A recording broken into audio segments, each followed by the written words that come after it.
Soos ek julle vertel het, die kinders kon nie wag om mense hier deur hierdie grot te neem nie. Maar ons het hier die lyn gehad daai jare nie en ons het mense Bybelstories vertel. En maar toe die Here sê die lyn is in die grond, toe kry ek die lyn hierbo. So jy kan nou sien dit lyk soos 'n storm op die see. Sien jy? Hierdie ding se naam is depressie. Depressie. En hierdie vrou sit nou hier in depressie. Ons ken baie Afrikaanse mense wat hier sit.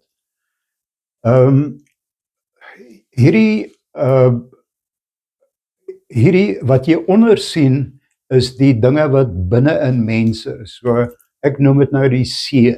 Dit is wat binne in ons is. Alle emosies, nog baie meer as hierdie. Maar nou ja, jy moet nou verstaan, die lyn is hier en die troon is daarbo. Hierdie is twee Christelike mense, hulle het hulle harte vir die Here gegee. Maar jy kan sien, hulle verstaan glad nie. Hulle gaan kerk toe, jy kan sien, hulle gaan sleg met hulle. Kyk, hierdie vrou hou haar hart vas. Hierdie dorings groei vir hierdie twee mense. Hierdie is nie slange nie, dis wurms. Dit beteken skaamte. En kyk, hulle hou nie meer van mekaar nie. En hierdie ou kan duidelik sien, hy het sy werk verloor, dit gaan met hom net nie goed nie. So, hierdie is die natuurlike toestand. Ek wil net vir jou Genesis 1 hier verduidelik. Jy moet dit asseblief maar lees in die Engels. Die Afrikaans sê in die begin was dit woes en leeg, maar die beskrywende woord is chaos.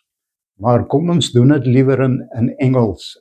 Die Engelse Bybel sê, in die begin was dit diep en donker. Alle ander vertalings verduidelik dit so. In die begin was dit diep en dit was donker. Ek dink dit beskryf my toestand. Ek is diep en ek is donker. Die beskrywende woord is chaos. Nou luister nou mooi. Die Hebreëse vertaling sê die woorde diep en donker beteken wicked, sorrow, ignorant. So dink gou aan die regering. Wicked, sorrow, ignorant. Beskrywende woord chaos. So dis ek. Dis hoe ek gebore is, dis hoe ek voel, ek deur mekaar, weet nie of ek kom en of ek gaan nie. Eendag toe kry die Heilige Gees my jammer.